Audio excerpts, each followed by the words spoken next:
ఏపీలో టీడీపీ నేతల ఆగడాలు రోజు రోజుకి పెరిగిపోతున్నాయి. తాజాగా అన్నమయ్య జిల్లా దుద్యాలలో సచివాలయ ఉద్యోగులపై రెచ్చిపోయారు టీడీపీ నేత కోటిరెడ్డి. తన తల్లి పెన్షన్ ఎలా తొలగిస్తారని సచివాలయ ఉద్యోగులను అసభ్య పదజాలంతో దూషించారు కోటిరెడ్డి. మీ అంతు చూస్తానంటూ సచివాలయ ఉద్యోగులను బెదిరించారు.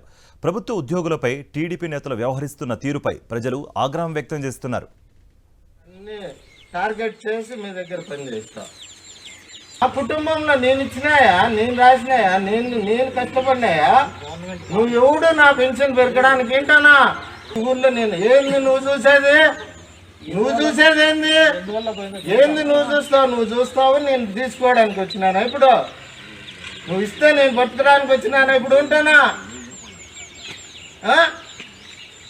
నువ్వు ఇచ్చే పింఛన్తో బతుకుతానా? నేను ఉంటానా?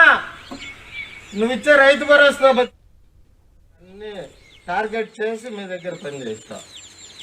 ఆ కుటుంబంలో నేను ఇచ్చినాయా, నేను రాసినాయా, నేను కష్టపడినాయా? నువ్వు ఎవడు నా పెన్షన్ పెరగడానికి ఏంటనా? ఊళ్ళో నేను ఏంది నువ్వు చూసేది?